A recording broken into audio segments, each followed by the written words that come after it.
जी, अस्सलाम वालेकुम। कैसे हैं आप सब? खैरियत से हैं? आज का हमारा टॉपिक है फॉरेक्स ट्रेडिंग के अंदर सेशंस का क्या मतलब होता है और हम इसको किस तरह से अपनी ट्रेडिंग में इस्तेमाल कर सकते हैं और अपनी ट्रेडिंग को इम्प्रूव कर सकते हैं।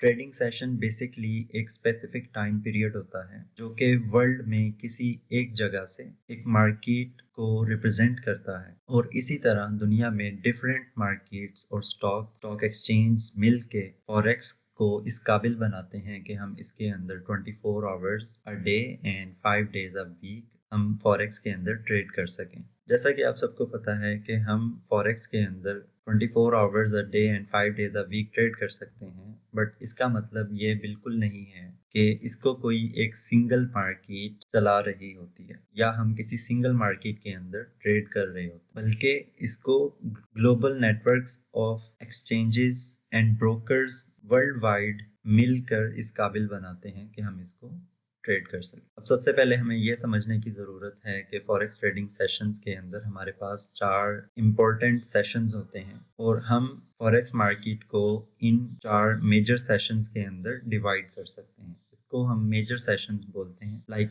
फर्स्ट सेशन जो स्टार्ट होता है वो सिडनी है, जो कि 3 बजे मार्केट जब ओपन होती है तब स्टार्ट होता है। सेकंड सेशन टोक्यो है, देन लंदन सेशन ओपन होता है, देन उसके बाद न्यूयॉर्क ओपन होता है। ये हमारे 4 इंपॉर्टेंट सेशंस हैं, मेजर सेशंस इन्हें बोला जाता है। और इसके अंदर सिडनी सेशन जो है वो 3 बजे स्टार्ट होता है और 11 बजे एंड हो जाता है पाकिस्तान के टाइम के मुताबिक। एंड टोक्यो सेशन 5 से 2 बजे तक होता है, सुबह 5 से दोपहर 2 बजे तक। लंदन सेशन दोपहर 12 से रात 9 बजे तक और न्यूयॉर्क सेशन शाम 5 से रात 2 बजे तक। अब इसके अंदर एक बहुत ज़्यादा इंपॉर्टेंट चीज़ समझने वाली है कि फॉरेक्स मार्केट के जो ओपनिंग आवर्स हैं ये चेंज होते रहते हैं मार्च के अंदर, अप्रैल के अंदर एंड अक्टूबर और नवंबर के अंदर, क्योंकि डिफरेंट कंट्रीज जो हैं वो डे लाइट सेविंग्स की तरफ मूव करती हैं मुख्तलिफ दिनों के अंदर। ट्रेडिंग सेशंस के अंदर एक जो अहम या इम्पोर्टेंट टाइम है उसे हम ओवरलैप्स बोलते हैं। ओवरलैप्स में ये होता है, या ओवरलैप इसको कहते हैं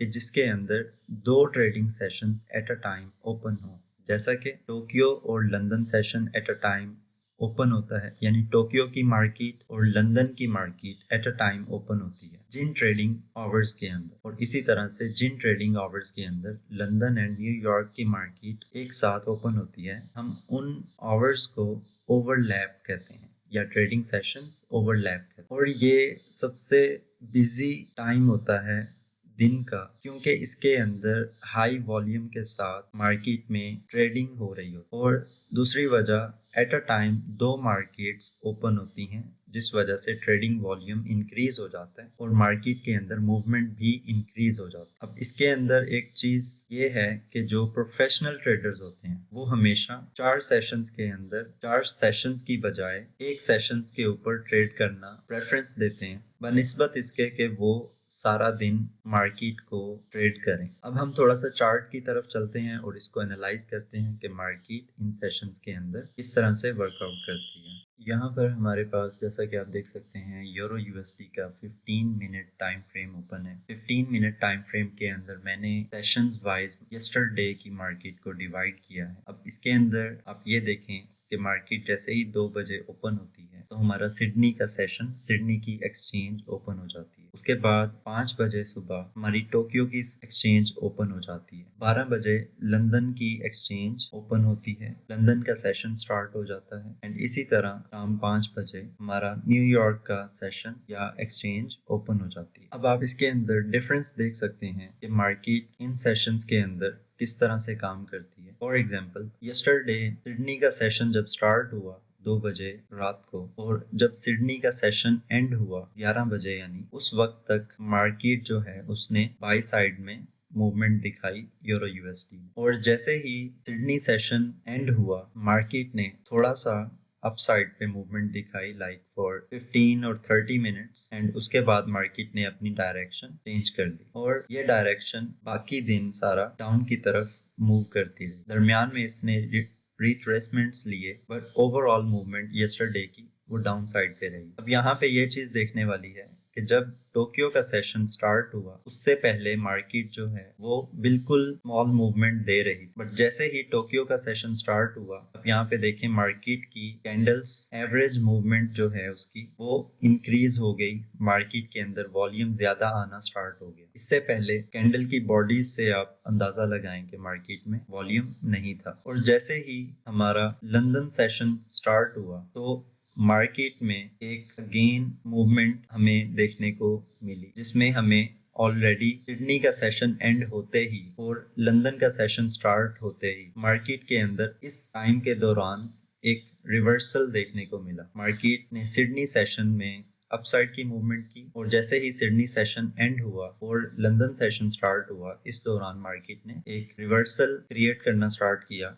और डाउन साइड की मूवमेंट देना स्टार्ट कर। अब यहाँ पे आप देखें कि जैसे ही न्यूयॉर्क सेशन स्टार्ट हुआ इस जगह से, तो इससे पहले मार्केट के अंदर आप इस जगह से देखें, इस जगह पे हमारा टोक्यो सेशन एंड हुआ और इस जगह तक न्यूयॉर्क सेशन एक्टिव रहा, यानी न्यूयॉर्क के सेशन तक मार्केट ने इस तरह से ये एक रेंज बनाई। लेकिन जैसे ही न्यूयॉर्क सेशन स्टार्ट हुआ मार्केट ने उस रेंज को ब्रेक करते हुए एक डाउन साइड की मूवमेंट देना स्टार्ट कर दी।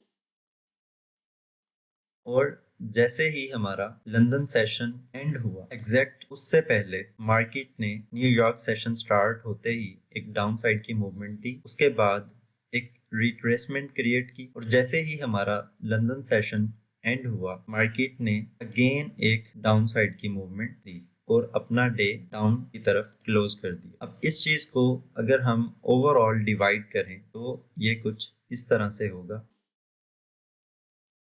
कि लाइक मार्केट जो है वो सिडनी सेशन जब स्टार्ट हुआ उस टाइम बिल्कुल स्मॉल मूवमेंट दी until unless Tokyo session start हुआ। टोक्यो सेशन के अंदर मार्केट ने एक अपसाइड की मूवमेंट दी और उसके बाद हमारा लंदन सेशन स्टार्ट हो गया। लंदन सेशन के अंदर हमें मार्केट ने एक डाउन साइड मूवमेंट दिखाई अगेन, एंड जैसे ही हमारा न्यूयॉर्क सेशन स्टार्ट हुआ उसके अंदर भी मार्केट ने अगेन डाउन साइड मूवमेंट दिखाई और एग्जैक्ट लंदन सेशन एंड होने से कुछ देर पहले मार्केट ने एक छोटी सी रिट्रेसमेंट दिखाई। सेम इसी तरह टोक्यो सेशन एंड हुआ उस टाइम मार्केट ने रेंज करना स्टार्ट कर दिया। अब इससे हमें ये चीज समझ में आती है कि जैसे ही एक सिंगल सेशन एक्टिव होता है उस time market most of the time range करती है और जब दो sessions at a time open होते हैं उस टाइम मार्केट ओवरऑल एक हाई मोमेंटम के साथ ट्रेड कर रही हो। अब जैसा कि इस जगह में लंदन सेशन और टोक्यो सेशन इस जगह तक ओवरलैप किया इसने, इसमें देखें मार्केट जो है वो बिल्कुल माइनर सी उसने मूवमेंट दी है और जैसे ही लंदन सेशन और न्यूयॉर्क सेशन ने ओवरलैप किया मार्केट के अंदर एक बिग मूवमेंट देखने को हमें मिली। एंड जैसे ही लंदन सेशन एंड हुआ और जस्ट न्यूयॉर्क की एक्सचेंज ओपन थी उस टाइम मार्केट ने एक हल्की सी डाउन साइड पे मूवमेंट दिखाई और उसके बाद मार्केट के अंदर मोमेंटम खत्म हो गया और कैंडल्स स्मॉल बनना स्टार्ट हो गए। अब इस चीज से हमें ये अंदाजा होता है कि मार्केट के अंदर सेशंस की कितनी इंपॉर्टेंस, सेशंस की कितनी अहमियत है और हमें अगर एक प्रोफेशनल ट्रेडर की तरह काम करना है तो हमें किसी एक टाइम पीरियड, एक स्पेसिफिक सेशन या एक स्पेसिफिक आवर्स के अंदर रहते हुए ट्रेड करना जरूरी होता है। आई होप सो इस चीज की आपको समझ आ गई हो और इस शॉर्ट सी वीडियो से आपको सेशंस के बारे में नॉलेज मिल गया हो। इंशाल्लाह नेक्स्ट वीडियो के अंदर मैं आपको बताऊंगा कि कौन से सेशन के अंदर काम करना सबसे अच्छा होता है। तो आज के लिए इतना ही, अपना ख्याल रखिएगा। अल्लाह हाफ़िज़।